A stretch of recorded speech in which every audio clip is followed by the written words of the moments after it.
Oh, and I won't even hear it if you call because I have my.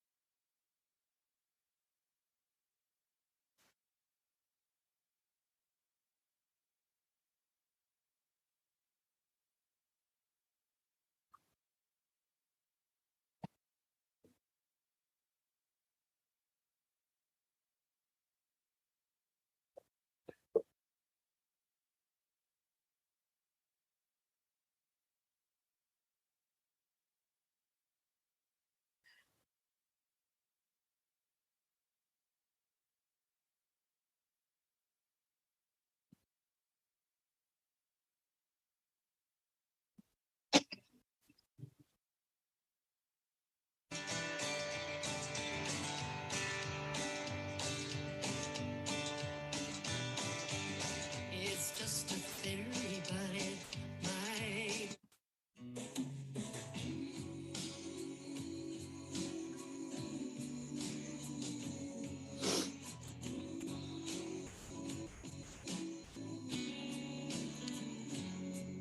There's so little left to choose now that everyone has gone.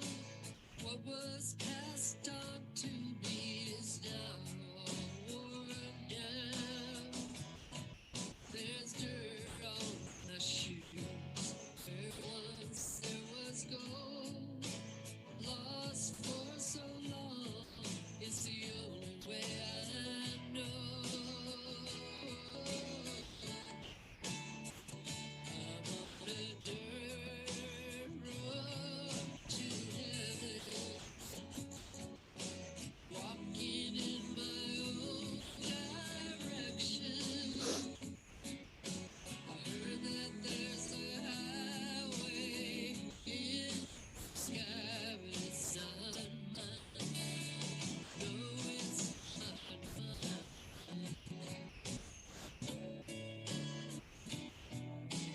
Where is the sun that used to shine on this dark, lonely town? You won't see me here again. I'm already gone. I'm picking up pace. There's signs along the way. What I need, I've yet to find, but I'm looking every day.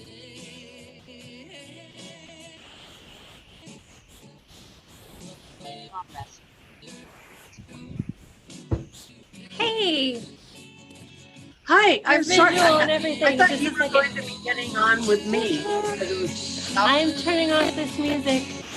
Now you can hear me. Yeah? lovely green. Thank you. Thank you. It's great to see you, Robin. Awesome. Thank you for being with me today. Oh yeah, I'm trying to see what you're seeing. Little dollhouse, whatever. Okay. Oh, How yeah. long have you been on that radio? 10 years. 10 years. Yeah. Yeah, so I had an album out in the mid 90s, and we did a lot of playing around there on the Cape and the island. Yeah. So, Can you hear me okay? Is there anything I should be doing? I was thinking there was a little bit of an echo, but no, I think it's good. Can you hear me? Yes, I can perfectly. Let me see if the sound's up. Yeah, there's a little more sound. Am I still echoing? No, it seems to be fine. Yeah, I don't know. Just it was just a little bit. So so you played here on the Cape when you were with your band, your 90s band, which I'm totally blanking on right now, and I've been listening to your music, the the Chartbusters. Oh no, well there was that. That was Robin Lee and the Chartbusters. Then when my album Catbird's Seat came out, I had another band. Well, I can't even think of the name of, and the Lost Dogs. No, I can't remember the name. But anyway, I had these guys and we played down there at that Beachcomber place. Yeah, the Beachcomber. Mm-hmm. Yeah, and anyway, and on Martha's Vineyard too. Right. Yeah. Yeah. So what was the vibe like out here back then? That was great. Because I had this song called Surfs Up, and it was just like really cool to do that there at the beach, you know. I don't know. Yeah. And yeah, the crowd was great. Yeah. So, There's kind of wild Dune Billy vibe, that's still here, I think. Like yeah, I was Billy, just Dune down Billy. there. Yeah. You know my friends Deb Demuth and David Houghton from Opal Canyon? Have you gotten any of their stuff yet? Demuth. They live there. You should be playing them. Yeah, I should. You don't have an album? I don't think so. I'll have one sent to you. They live right there, and they worked with a really great producer that works with Tori Amos and other people like that. And Ron he lives down there. Evans. And actually, Tanya Duntley and the Parkington sisters recorded with him too. Yeah. So Opal Canyon they're my friends, and I think you'd really like them. I don't know what kind of music you play though, but I play all kinds of music. I like all kinds of music. Yeah. So your album is cool. It's Americana, and it's like very it seems to go different places. I really am I'm really into the sound. the sound. Yeah, I mean, I love your voice being deep, and it makes like very punk rock kind of sounds, and you can also of course do harmonies, and you go up high and it sounds good, but I feel like it really is just lending itself so nicely to this, and I'm finding myself drawn more and more to country music. I think a lot of people are drawn more to different types of, Americana. It's very atmospheric. Yeah. Oh, the album is? Yeah. Thank you. That's a really nice compliment. Atmospheric, I think. I don't know if I would have said that, but I think maybe only because when the country songs come in, like the last Cute Minute and Rodeo Cloud, and they're pretty country-ish, I think. Or what's the other thing my friend was saying? Just Western. Isn't there some kind of Western facet of Americana too? Like Yeah. Country Western. The rodeo song. Yeah. I think. Anyway, I don't know what I'm talking about. I was on a thread and I'm off it now. Well, no worries. I have the flu, so I'm a little bit squishy brained myself. So can you tell us? I mean, I can start officially, and then the sound will be even. So here we go. But I'll be using. Oh, we haven't been recording yet? No. I'll be pooped out. Come on, I'm pooped now. Oh no, I'll be editing this into it, but I'll just. My next guest is singer-songwriter and musician Robin Lane. We're speaking about her new album, Dirt Road to Heaven, from Boston's Red on Red Records. And we're going to talk about her foundation, Songbird Sings. She'll be at the Hopkinton Center for the Arts September 23rd, and the brewery in Newburyport, September 29th. Welcome, Robin. Officially, thank you so much for being with us. Oh, it's great. Are you kidding? We love Cape and the Islands. So you've been on this tour of Massachusetts, and you have these two upcoming shows more, but you're singing songs, old songs, new songs, yes. This new Americana album is really atmospheric and beautiful. So can you talk about where this album came from, where these songs came from? Oh, I've had some of them in my arsenal. I don't know. I think it was like about maybe 6 years ago. I wanted to do a country album. During COVID. I put out an album called Instant Album, and it's a whole bunch of songs of mine that had been recorded throughout the years but never released. So after that, but even during that, and COVID kind of made me have to take a break from making Dirt Road to Heaven, the songs, they came from, I think they just all kind of go together, maybe because, when you go through different phases of your life and different things happen. When I had my band, Robin Lane and the Chartbusters, there was a lot going on there, and then that I talked about in the songs and wrote about and sang about. And it was like I had a goal, I knew where those songs were headed. I knew what they were going to sound like with the band. And then, I had a child. I grew up or older, not up. I don't think I ever grew up. I grew older and different things happened. And I just started writing songs. I've always loved every kind of music if it's good. I always loved country. I always loved jazz. I haven't put that album out yet. So the songs they kind of go together, don't they? Yeah, they do. They really do. We were debating about whether your music was atmospheric. I don't know if my idea of atmospheric is the same as your idea of atmospheric. I wouldn't think that was atmospheric. Maybe Hurricane Watch. That song is kind of atmospheric. Yeah. Hurricane Watch. Then I'll have the jazz album, then I'll have the atmospheric album. I can do that. For me, atmospheric, it takes me on a story. Like for me, it's more like watching a movie, or it's adding to my experience. Like I usually listen to music while I'm doing something else, but then I'm taken in. I like distraction. Me too. Where do you go then with the atmospheric music? Where do I go? Well, I watch the story play out in my head. As you're doing the dishes. Yeah, there you go. Yeah. Yeah, I totally like that. And you have to go somewhere else. I need to go somewhere else. I'm somewhere else right now. I'm on Zoom and I got it to work. Yay. Yeah. I mean, for me, Zoom's a kind of out-of-body experience. It's ironic because on the radio, when I'm at the station and I'm talking to a disembodied person, I'm like, I'm all in my body, but there's something about Zoom that's different.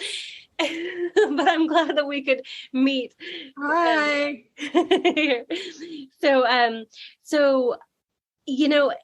What music interests me from a healing perspective and also from what I call a shamanic perspective, because there are different sounds and different frequencies that elicit different brain waves and different rhythms and patterns that change our brain waves and put people in different states of mind, and so your more punk stuff, like it's kind of rough and it's kind of like, it's powerful. And for me, it sounds more like maybe not war call, but it's like, it has a deeply like Athena, Pallas Athena kind of warrior woman vibe for me.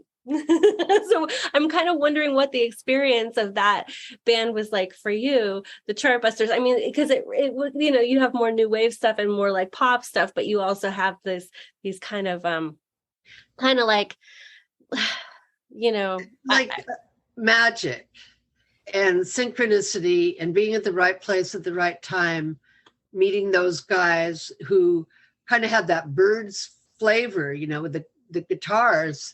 And there was a lot going on then, not that there isn't now, but in Boston, and I think in some other towns, London being one, and LA, there was this movement of music. It was, first you had like the hippies and all that wonderful music that came out of that. Then you had kind of like, boring on the radio, whatever. And then punk came about and it was vital again. And you didn't have to be, I love Steely Dan, but you didn't have to know all those chords. You could get mad at the world or have something to say. For me, I was not so mad at the world, but like at that point in time, I was very born again Christian. And so I had a message. And that was behind a lot of what I did, although I wasn't, hopefully not too overtly like proselytizing or anything, but something in my song struck a chord with a lot of people. I wish it had struck a chord with more people, but I don't know. So that was for me that, and then that kind of waned. And there were so many social issues to talk about and write about. And I guess I'm a serious songwriter. Some of my stuff is kind of fluffy, but a lot of it ain't. Yeah. That was kind of long-winded, but Yeah, a lot of it ain't. I'd love for you to talk about songwriting and your foundation, Songbird Sings. Can you talk about what inspired you to get started with it? Well, I had no idea what I was doing. I was walking down the street in a town called Turner's Falls in Western Massachusetts. And I was looking for something else. And I walked into this room, into this building, and oh, hey. And they were having a writing group. And it was just writing. They were writing. And they said, "You want to join?" And I said, "Okay." So I joined. And then they found out I was a songwriter. And they asked me if I wanted to teach them how to write songs. And I thought this was just a group of women. There was just a group of women, but these women had gone through a lot of abuse in their lives, and a lot of violence, childhood abuse and domestic violence. But I didn't know that at all. And I didn't even know some of my own stuff. I like totally didn't pay attention to anything like that. I always wondered why I was kind of crazy, but was hidden away from my own self. So as I'm teaching them to write songs, we did a workshop. I'm not teaching them. I'm pulling out of them their stories and helping them put them into song, like a country song or a rock song, a punk song, or all sorts of different songs that they came up with my help of editing what they had written about their lives. So then we would record them. I had a portable studio, and then every woman would leave with a copy of the songs that had come about in that workshop and their own song.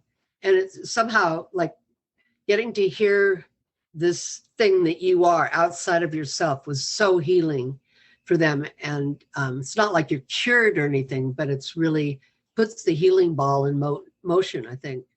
When the songs you're writing, you know why you're writing them. Like, I think I didn't know about trauma back in the days of Chartbusters. So I wrote a lot of stuff, and it was coming out in different ways. But, then later on, like, I started opening up to my own stuff. So the songs became what you're hearing now is probably more, it has that kind of stuff in it. I'm not sure, but I think it does. I try. Well, the funny thing about songs is they can mean so many different things to people. Like I've had discussions about what, songs can mean, popular songs that people love, and, songs that I share in common loving with my friends. And we're like, well, what is it, and what does it mean to you? What does it mean to me? It can be completely different. And that's part of the genius, I think, of music, is that people can really get what they need to out of other people, other people's words and other people's stories. And, so can you talk about helping these songs come out of the women? Like, how do you, I'm sure the process has changed over time as you've done it. Yes or no? As I did. Well, like, how do you either help them facilitated the workshops? Yeah, how do you facilitate these stories being told? Because I think one of the big writer's blocks that people have is just not feeling the urgency and the need to express something. But once you feel that intense need to unleash something, and almost like when it's trauma, it's almost like it needs to be regurgitated, or it needs to just come up and out, Well, I was doing these workshops. I was facilitating them at organizations, at places where women who experienced trauma and violence were.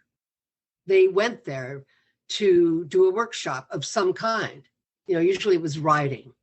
So they were already expressing themselves, a lot of the women that came in there. But of course, when you bring up music, a lot of people go like, I can't sing, or I've never done this before.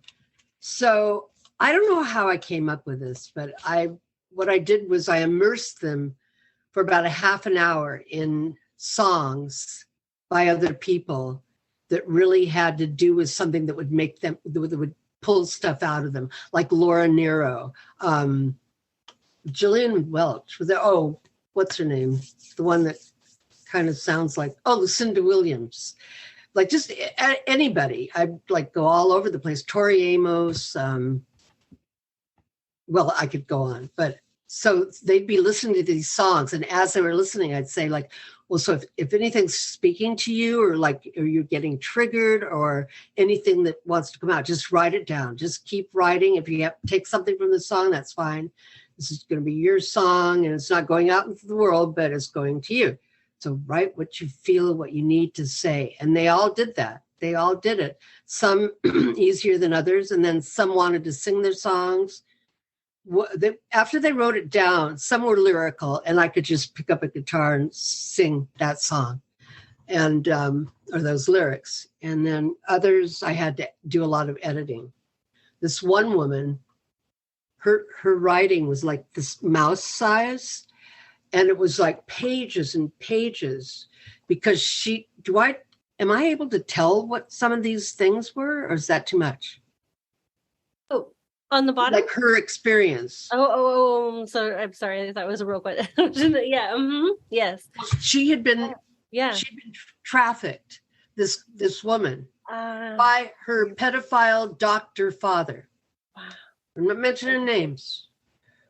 And she wrote this song because she took them to court like 20 years later. You know, when her mind cracked open, oh, this happened to me.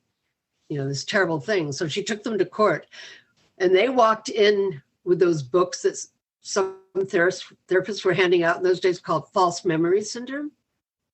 And so she wrote this song, False Memory Syndrome. I'm going to send you these CDs, okay? So you can have that, the women's CD, because I put a bunch of their songs. Awesome. Yeah, I'd love to hear that. Absolutely. Yeah. And anyway, that song is powerful. I'm going to send you a bunch of stuff. That is powerful. That is very powerful because, of course, people who've been accused often try to gaslight, you know, and it's easy when someone's feeling broken to make them seem vulnerable and you know, oh, I'm glad you feel that way. You're definitely an empathetic. Well, yeah, I mean, I have my own experiences, but I also work on a healing level with people, and I have for like 20 years. So I've heard so many personal stories. But yeah, no, I mean, I've had my own facing my abuser and being gaslit. So yeah. Oh my God, I know. It's really, and you're the crazy one, right? Yeah. You're like, everyone knows you're crazy, right? Like that. Like yeah. Yeah. And I had to say, well, these people saw this and these people saw this. So they've codified my story, you know. Wow. But yeah. So the work that you're doing with these women is wonderful. You also work with incarcerated women, veterans. They're my favorite. Yeah. I love the women in prison. They're just, God, are they thankful?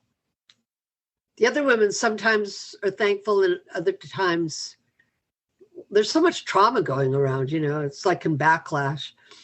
But yeah, the women in prison, I wish there were more prisons I could just go into.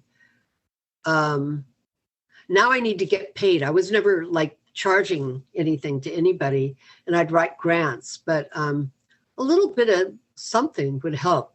And then I could do these workshops everywhere. That's what I want to do and have other people do them with me. Yeah, the veterans, amazing group to work with. Love them. Love this group of guys, Veterans for Peace. I can't write a song. I can't sing a song. You know, they're all grouchy at first. And then they wrote these amazing songs. And of course, trafficked young women, actually, you know, prostituted out and sold. That was a humdinger of, you know, those workshops were amazing.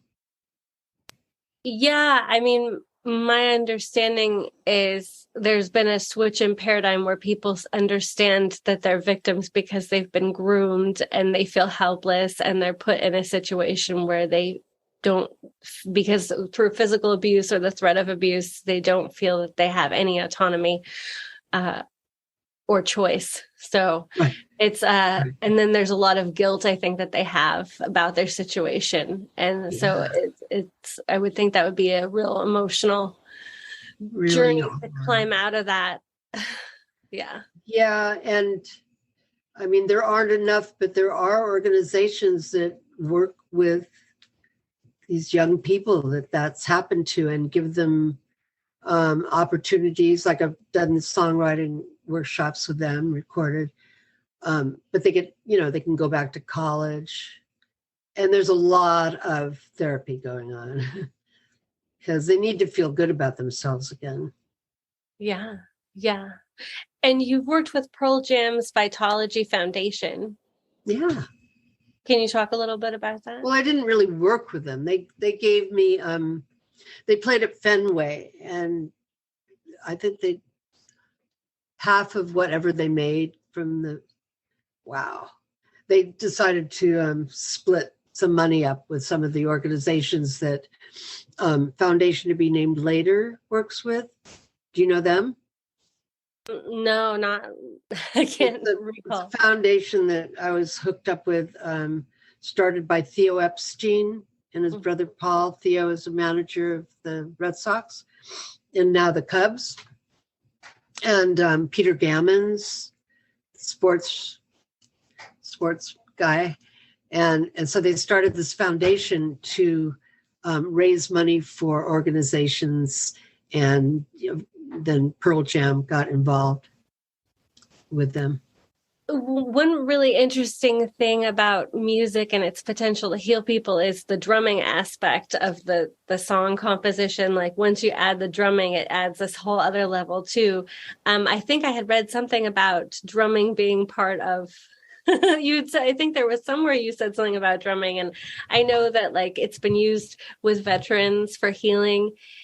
And I had interviewed this man, Ed Tick, and he has his own Soldier's Heart, a foundation. He's a psychologist. Him and his wife have been working with veterans for like 25 years, and they do sort of tours to reclaim their spiritual wholeness, because the experience of war breaks people, but when they come home and they don't get the kind of reception that makes a person feel valiant and helpful and whole, and bring some wholeness, especially, the Vietnam vets got a lot of negativity from their community. And for a lot of them, it broke them in a lot of ways.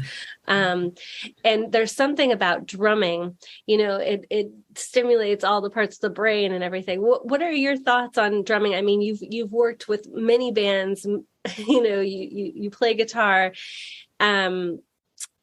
you've been on stage and toured and had all these different musical experiences, very intimate and, really big. Can you talk about, about music and its healing, and its healing ability, and also percussion, and what, sort of your relationship with percussion? What's the guy's name that you're talking about? His name is Dr. Ed Tick. Okay. Because when years ago, when I first got into this and realized that the workshops were healing. I'm not a therapist, but I was doing healing workshops. So, and it was based on music. But at that time, I read about drum circles. I think this guy's name was Jap Orr, Japorr, and he had started these drum circles. It was talking about the healing. I mean, he's written tons about the percussive elements of being in a drum circle. Well, the first time I worked with male veterans, I thought, I'm going to do this. So I brought a whole bunch of different percussive things, and we started playing, and this one guy, it really triggered him in the worst way. He thought he was back in, Iraq or wherever they were. And so I didn't do it anymore. He ended up not coming, so we could have done it, but it was really too much for him, which was interesting, isn't that? Thinking of like drum circle, because I could just get off on playing some kind of percussive stuff, and everybody else is playing too. Yeah. Yeah. I mean, I've never been around somebody who had a flashback while drumming, but I can understand It was how it could war. It was a trigger. Yeah. total So PTSD. yeah, You I know, could see how that could happen.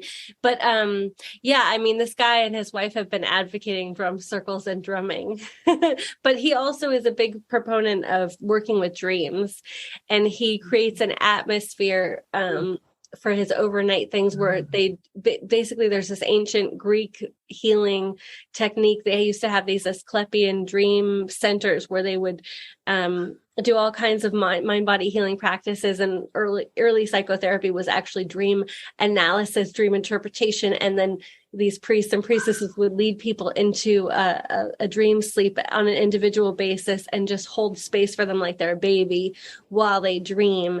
And they would ask, spirit, Asclepius, the god of healing himself in ancient Greece, for a healing dream. And he talks about the powerful transformative potential of dreams. Like some dreams, they give us insight into our psyche and they can help us feel better, but there are some that are just really profound. And so that's his big focus. Maybe because he knows that sometimes the drums. Where is he? I want to go to one of his workshops. I know he was in town, but I think he's from Virginia. I think he's from Virginia for some reason. But he Dream Healing is one of the names of his books. Yeah, I mean, I gotta write that down. Like when I was in LA just recently for a couple of years, I was there. I had a lot of younger friends, kind of your age friends, that were doing a lot of where they'd go to these places and they'd just lay down and these things would happen. It kind of sounds like what you're talking about. Mm-hmm. I need to do something like that. Yeah. Out of my own, the thoughts that come up. Right. Get out of your own way. Absolutely. What's his name again? And It's Dr. Ed Tick. Ed what? Ed Tick. Just Tick. Like a tick? Like a tick. That's ridiculous. What's his book? It's Dream Healing.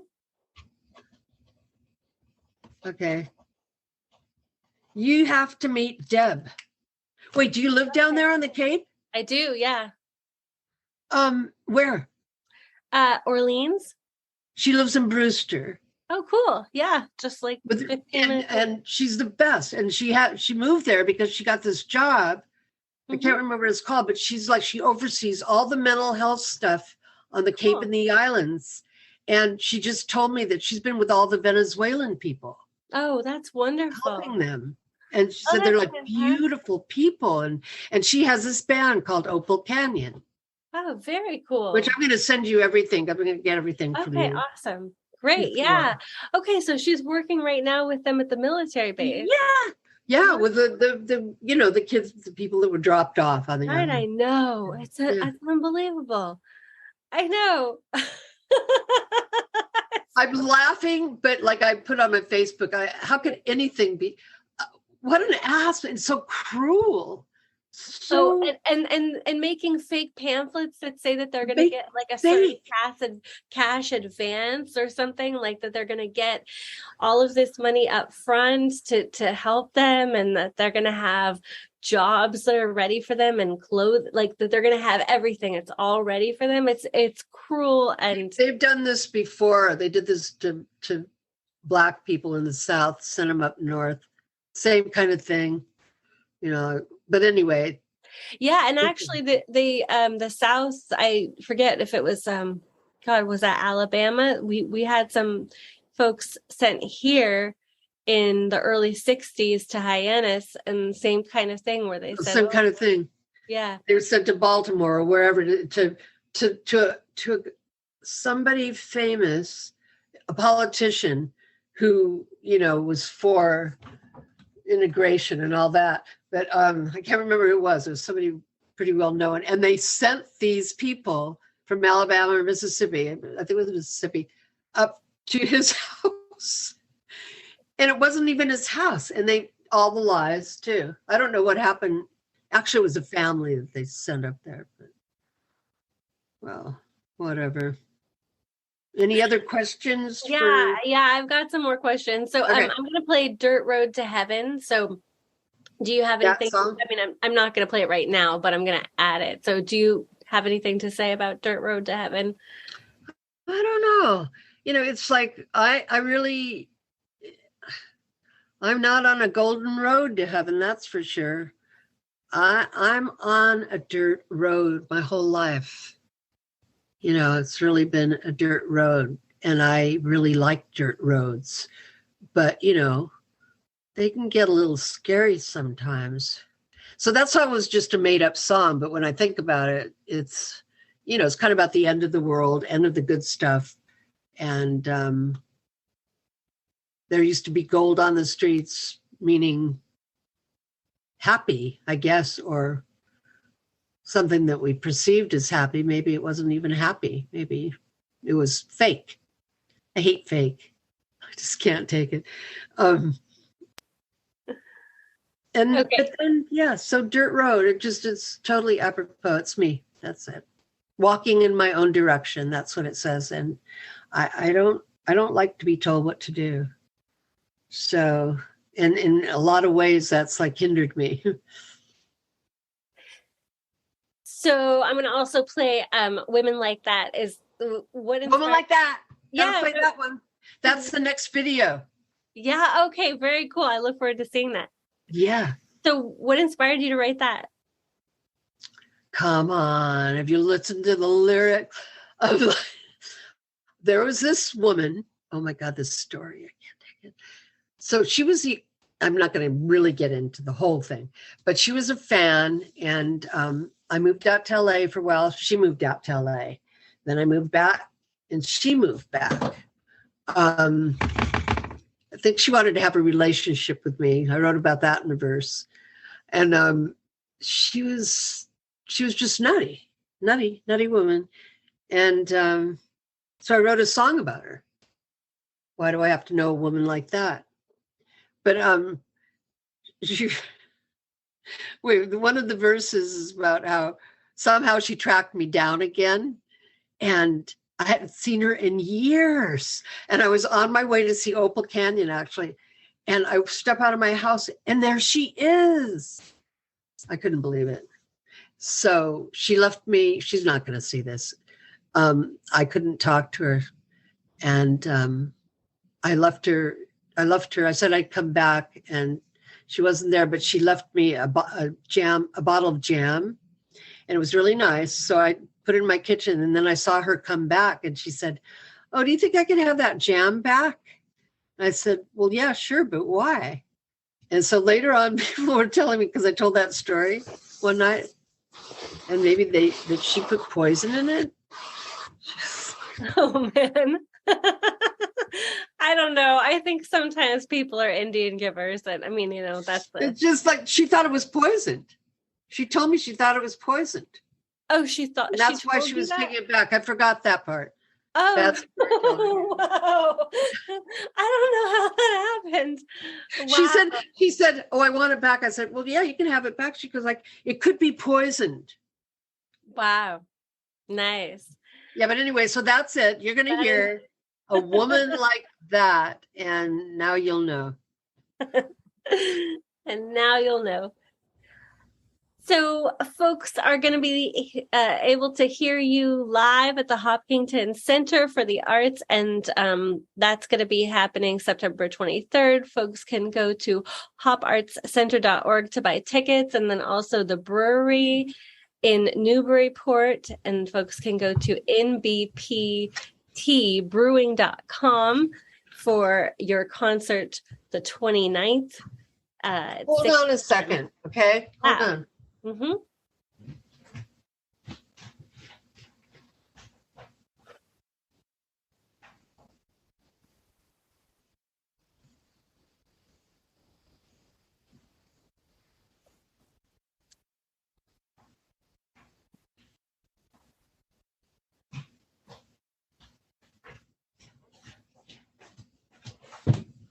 You know the Club Passine?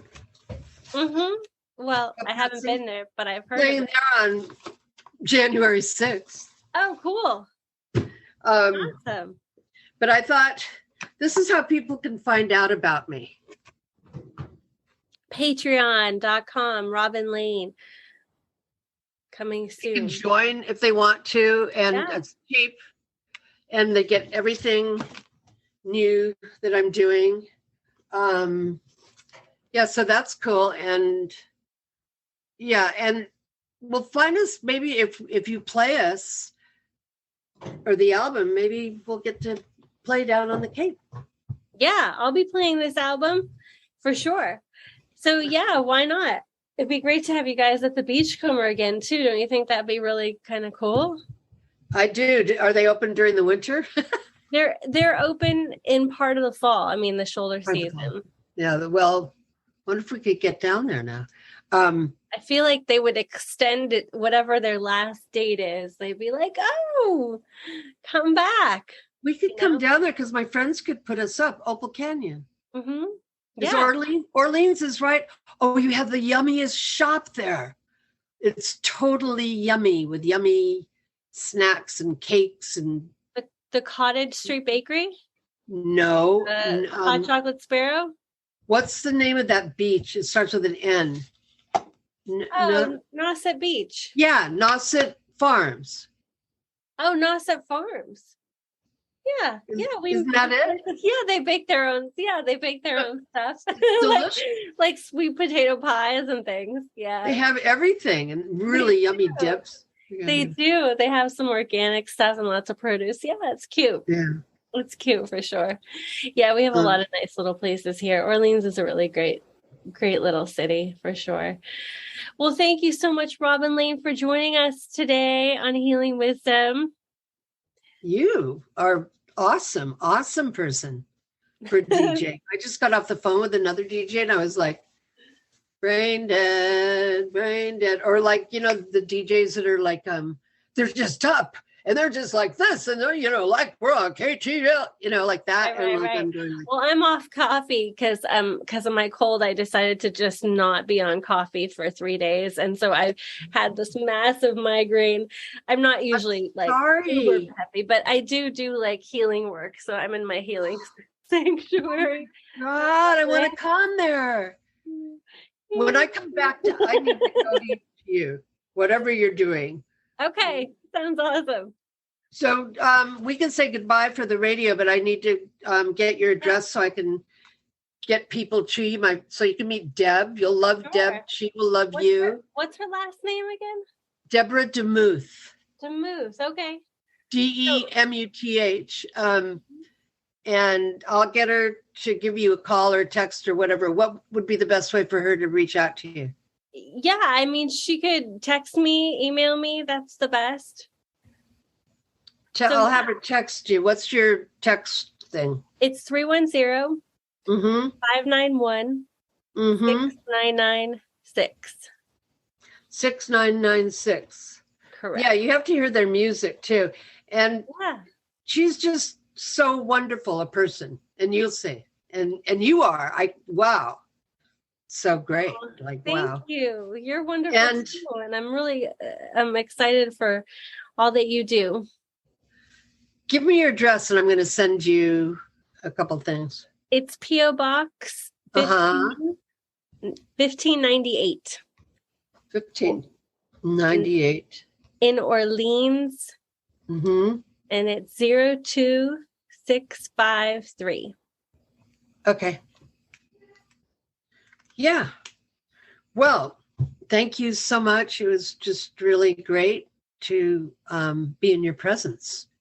Oh, thank You're present. you, Robin. You're awesome. Thanks for chatting with me. I look forward to editing this and making it A lot to edit there. pop. They can go to my website too and pick up the record and whatnot. The Robin Lane. The You probably have that robinlane.com. information. Yeah. Yeah. The Okay. robinlane.com. You got it. See you around like a donut. Bye. Bye.